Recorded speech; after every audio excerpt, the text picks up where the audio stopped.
નમસ્કાર. આજે હું તમને એક એવી કન્ડિશન વિશે વાત કરવા જઈ રહી છું કે જે ધીમે ધીમે દરેક બીજી ફેમિલી સુધી પહોંચી રહી છે, અને એ છે ફેટી લીવર. નામ સિમ્પલ લાગે છે, પણ રિયાલિટીમાં આ એક સાયલેન્ટ એપિડેમિક છે. ઘણા બધા લોકો આજે પણ એમ સમજે છે કે લીવર ખાલી આલ્કોહોલથી જ ખરાબ થાય છે, પણ રિયાલિટી એ છે કે આજે જે ફેટી લીવરના કેસીસ વધી રહ્યા છે એમાં ઘણા લોકો એવા છે કે જે આલ્કોહોલને હાથ પણ નથી લગાડતા, અને તો પણ રિપોર્ટમાં લખાઈને આવે છે કે ગ્રેડ 1 ફેટી લીવર. તો ચાલો હવે પહેલા આપણે લીવરનો રોલ સમજીએ. લીવર બોડીના ડિટોક્સ ફેક્ટરી જેવું છે. તમે જે પણ ખાઓ છો, જેમ કે શુગર, ઓઇલ, પ્રોટીન્સ અથવા તો મેડિસિન્સ, બધું જ લીવરથી પ્રોસેસ થાય છે. હવે વિચારો, જો તમારી lifestyle refined carbs, sugary drinks, fried snacks અને સેડેન્ટરી હોય તો લીવર પર કેટલું પ્રેશર પડશે. હવે ફેટી લીવર ત્યારે થાય છે કે જ્યારે લીવરના સેલ્સની અંદર ફેટ જમા થવાનું સ્ટાર્ટ થાય છે. જ્યારે આ ફેટ 5 થી 10% વધુ થાય તો આ એબનોર્મલ કન્ડિશન મનાય છે. હવે ફેટી લીવર એ 2 ટાઈપ્સના હોય છે. પહેલું તો છે આલ્કોહોલ ફેટી લીવર ડિઝીઝ, અને બીજું છે non alcoholic fatty liver disease એટલે કે NAFLD. ઇન્ડિયામાં જે એક્સપ્લોઝન જોવા મળે છે એ NAFLD નું છે કે રિસેન્ટ મેટા એનાલિસિસ મુજબ ઇન્ડિયામાં 35 થી 40% એડલ્ટ્સ ફેટી લીવરથી અફેક્ટેડ છે, અને ગ્લોબલી એવરેજ અરાઉન્ડ 25% છે. એટલે આપણે વર્લ્ડના હાઈ રિસ્ક ગ્રુપમાં આવીએ છીએ.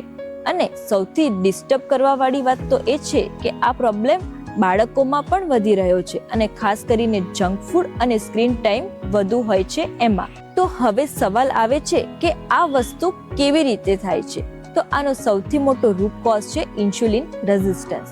જ્યારે બોડી ઇન્સ્યુલિનના સિગ્નલ્સને ઇગ્નોર કરવા લાગે છે તો બ્લડમાં શુગર વધી જાય છે, અને લીવર આ એક્સ્ટ્રા શુગરને ફેટમાં કન્વર્ટ કરે છે, અને ધીમે ધીમે એ ફેટ લીવરની અંદર સ્ટોર થવા લાગે છે, અને પછી belly fat, high triglycerides, diabetes, high BP બધું આ જ મેટાબોલિક ઇમ્બેલેન્સનો પાર્ટ બને છે.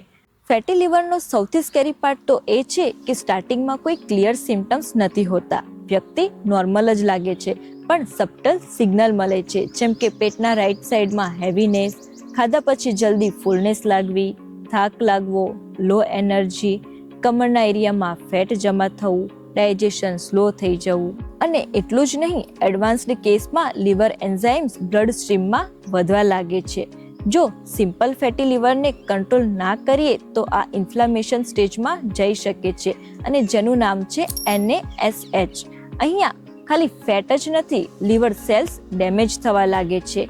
લોંગ ટર્મમાં ફાઇબ્રોસિસ અને સિરોસિસનો રિસ્ક પણ વધે છે. હવે ઇમ્પોર્ટન્ટ ક્વેશ્ચન તો એ છે કે શું આ ફેટી લીવર રિવર્સ થઈ શકે છે? તો સારી ખબર એ છે કે અર્લી સ્ટેજમાં ફેટી લીવર રિવર્સિબલ છે. લીવર રિજનરેટિવ ઓર્ગન છે, પણ કન્ડિશન એ છે કે લાઈફસ્ટાઈલ સિન્સિયર રીતે સુધારવી પડે. તો લાઈફસ્ટાઈલ સુધારવામાં સૌથી પહેલું સ્ટેપ છે વેટ રિડક્શન. ખાલી 7 થી 10% જ બોડી વેટ ઘટાડવાથી લીવર ફેટ સિગ્નિફિકન્ટલી રેડ્યુસ થઈ શકે છે. સેકન્ડ છે શુગર અને રિફાઇન્ડ કાર્બ્સ ઓછા કરો. મેદો, સ્વીટ્સ, શુગરી ડ્રિંક્સ, એક્સેસ રાઈસ આ લીવર ફેટને વધારે છે. એની જગ્યા પર તમે જુવાર, બાજરો, ઓટ્સ જેવા કોમ્પ્લેક્સ કાર્બ્સ લઈ શકો છો. થર્ડ છે ગ્રીન વેજીટેબલ્સ અને ફાઈબરનો વધારો. દૂધી, પાલક, મેથી અને તુરિયા આ લીવર ફ્રેન્ડલી ફૂડ્સ બનાય છે. ફ્રૂટ્સમાં પપૈયું અને એપલ મોડરેટ ક્વોન્ટિટીમાં લઈ શકો છો. હેલ્ધી ફેટ્સ જેમ કે ફ્લેક્સ સીડ્સ, વોલનટ્સ એટલે કે અખરોટ અને લિમિટેડ ઘી સપોર્ટ કરે છે, પણ ક્વોન્ટિટી કંટ્રોલ ખૂબ જ જરૂરી છે. બીજું છે કે રેગ્યુલર એક્સરસાઇઝ. રોજ 30 થી 45 મિનિટનું બ્રિસ્ક વોક એ ઇન્સ્યુલિનની સેન્સિટિવિટીને ઇમ્પ્રૂવ કરે છે, અને લીવર ફેટ ઘટાડવામાં પાવરફુલ છે. રાતનું જમવાનું વહેલા કરો અને ઓવર ઇટિંગને અવોઇડ કરો. આયુર્વેદા મુજબ ફેટી લીવર એ કફ અને પિત્ત ઇમ્બેલેન્સથી થતો હોય છે, જેમાં આમ યાને કે મેટાબોલિક ટોક્સિન્સ જમા થાય છે. તો તમારું ફોકસ હોવું જોઈએ કે ડાયજેશનની અગ્નિ સ્ટ્રોંગ બનાવવા પર અને લીવરને શુદ્ધ કરવા પર. નેચરલ સપોર્ટિવ ડ્રિંક્સ પણ હેલ્પ કરે છે, જેમ કે બીટરૂટ જ્યુસમાં બીટેન અને એન્ટીઓક્સિડન્ટ્સ હોય છે, જે લીવર ઇન્ફ્લામેશનમાં સપોર્ટ આપે છે. બીજું છે આમળા. આમળા એ વિટામિન સી રીચ છે, જે એન્ટીઓક્સિડન્ટ પ્રોટેક્શન આપે છે. હલ્દીમાં કર્ક્યુમિન હોય છે કે જે એન્ટી ઇન્ફ્લામેટરી હોય છે, પણ આ સપોર્ટિવ મેઝર્સ છે. મેઇન ટ્રીટમેન્ટ છે લાઇફસ્ટાઇલ કરેક્શન. હવે યાદ રાખો, ફેટી લીવર ખાલી લીવરની પ્રોબ્લેમ નથી, આ એક મેટાબોલિક વોર્નિંગ બેલ છે કે તમારી બોડીનું સિસ્ટમ ઓવરલોડમાં જઈ રહ્યું છે. આજે ધ્યાન ના આપો તો આગળ ડાયાબિટીસ, હાર્ટ ડિઝીઝ અને સિવિયર લીવર ડેમેજનો રિસ્ક વધી શકે છે. એટલે જો તમારા રિપોર્ટમાં ફેટી લીવર લખ્યું હોય તો એને ઇગ્નોર ના કરો. આ બોડીનો અર્લી એલર્ટ સિગ્નલ છે. જો તમે બીપી, હાર્ટ ડિઝીઝ, ડાયાબિટીસ અથવા તો ફેટી લીવરથી સફર કરી રહ્યા છો અને સિમ્ટમ્સ કંટ્રોલમાં નથી આવતા, તો તમારા નિયરેસ્ટ માધોબા ક્લિનિક અથવા તો હોસ્પિટલમાં તરત જ વિઝિટ કરો. અહીંયા અમે રૂટ કોઝ બેઝ ટ્રીટમેન્ટ અને પર્સનલાઇઝ લાઇફસ્ટાઇલ ગાઈડન્સથી તમારું હાર્ટ અને ઓવરઓલ મેટાબોલિક હેલ્થને નેચરલી સ્ટ્રોંગ બનાવવા પર ફોકસ કરીએ છીએ.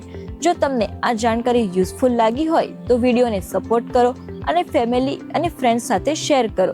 હેલ્થ સંબંધિત કોઈ પણ સવાલ હોય તો કોમેન્ટ સેક્શનમાં જરૂર જણાવજો. આવી જ પ્રેક્ટિકલ અને સાયન્સ બેઝ હેલ્થ ગાઈડન્સ માટે ચેનલને સબસ્ક્રાઇબ કરવાનું ભૂલશો નહીં. ધન્યવાદ.